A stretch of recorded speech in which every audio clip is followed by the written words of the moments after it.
योगिनी एकादशी की व्रत कथा महाभारत काल की बात है।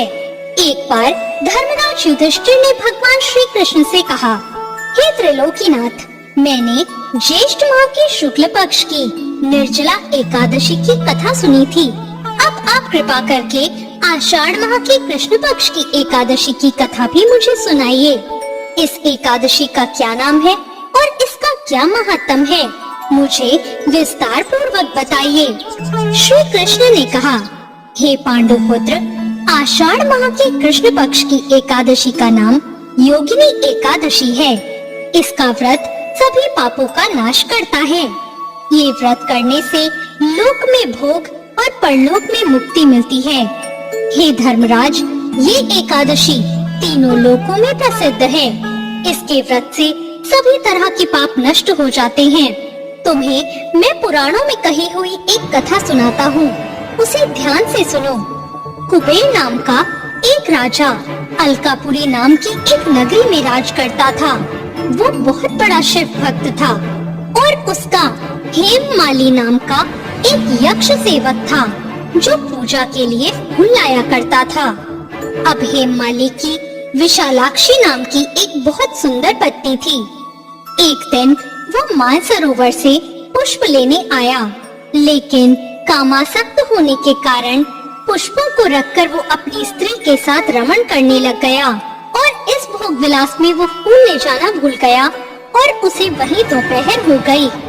हेममाली की राह देखते देखते जब राजा कुबेर को दोपहर हो गई तो उन्हें बहुत क्रोध आया और क्रोध पूर्वक उन्होंने अपने सेवकों को आज्ञा दी कि तुम लोग जाकर पता करो कि हेममाली अब तक मेरी पूजा के लिए पुष्प लेकर क्यों नहीं आया है। जब राजा के सेवकों ने पता लगाया तो उन्होंने राजा के पास जाकर बताया, हे राजन, वो हेममाली अपनी स्त्री के साथ रमण कर रहा है। इस बात को सुनकर राजा कुबेर ने हेममाली को बुलाने की आज्ञा दी। डर से कांपता हुआ हेममाली राजा के सामने उपस्थित हो गया। उसे देखकर कुबेर को अत्यंत क्रोध आया और उसके होठ फड़फड़ाने लगे। राजा ने कहा, अरे अघम, तूने मेरे परम पूजनीय देवों के भी देव भगवान शिव जी का अपमान किया है। मैं तुझे श्राप देता हूँ कि तू स्त्री के वियोग में तड़पे और मृत्यु लोक में जाकर कोढ़ी का जीवन व्यतीत करे। कुबेर के श्राप से वो उसी क्षण स्वर्ग से पृथ्वी पर आ गिरा और कोढ़ी हो गया। उसकी स्त्री भी उससे बिछड़ गई। मृत्यु लोक में आकर उसने अनेक कष्ट भोगे, लेकिन शिव भगवान की कृपा से उसकी बुद्धि मलिन नहीं हुई और उसे पूर्व जन्म की सुध भी रही। अनेक कष्टों को उसने भोगा और पूर्व जन्म के कुकर्मों को उसने याद किया और फिर वो हिमालय पर्वत की तरफ चल पड़ा। चलते चलते वो मार्कंडे ऋषि के आश्रम में जा पहुंचा। ऋषि बहुत तपस्या कर रहे थे। वह ऋषि बहुत ही वृद्ध और तपस्वी थे। वो दूसरे ब्रह्मा के समान प्रतीत हो रहे थे और उनका आश्रम भी ब्रह्मा की सभा के समान ही शोभा दे रहा था। ऋषि को देखकर हेममाली वहां गया और उन्हें प्रणाम करके उनके चरणों में गिर पड़ा। हेममाली को देखकर मार्कंडे ऋषि ने कहा, तूने कौन से निष्कृष्ट कर्म किए हैं जिससे तू कोढ़ी हुआ और भयानक कष्ट भोग रहा है। महर्षि की बात सुनकर हेममाली ने कहा, हे मुनि श्रेष्ठ, मैं राजा कुबेर का अनुचर था। मेरा नाम हेममाली है। मैं प्रतिदिन मानसरोवर से फूल लाकर भगवान शिव की पूजा के लिए कुबेर को समय पर दिया करता था। एक दिन पत्नी के साथ सहवास के सुख में फंस जाने के कारण मुझे समय का ज्ञान नहीं रहा और दोपहर तक वो फूल में नहीं पहुंचा सका। तब उन्होंने मुझे श्राप दिया कि तू अपनी स्त्री का वियोग और मृत्यु लोक में जाकर कोढ़ी बने और दुख भोगे।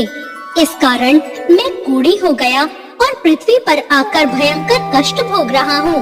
अतः कृपा करके आप ऐसा उपाय बताइए जिससे मेरी मुक्ति हो जाए।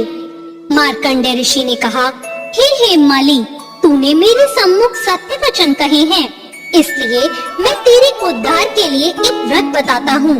यदि तू आषाढ़ माह के कृष्ण पक्ष की योगिनी नामक एकादशी का विधान पूर्वक व्रत करेगा तो तेरे सभी पाप नष्ट हो जाएंगे। महर्षि के वचन सुनकर हेममाली बहुत प्रसन्न हुआ और उनके वचनों के अनुसार योगिनी एकादशी का विधान पूर्वक व्रत करने लगा। इस व्रत के प्रभाव से अपने वो पुराने स्वरूप में आ गया और अपनी स्त्री के साथ सुख पूर्वक रहने लगा। भगवान श्री कृष्ण ने कहा, हे राजन, इस योगिनी एकादशी की कथा का फल 88,000 ब्राह्मणों को भोजन कराने के बराबर है। इस व्रत से सभी पाप नष्ट हो जाते हैं और अंत में मोक्ष की प्राप्ति करके प्राणी स्वर्ग का अधिकारी बन जाता है। तो ये थी योगिनी एकादशी की व्रत कथा। आपको ये कथा कैसी लगी कमेंट करके जरूर बताएं। साथ ही मेरे चैनल भक्ति ज्ञान को सब्सक्राइब करना ना भूलें। धन्यवाद।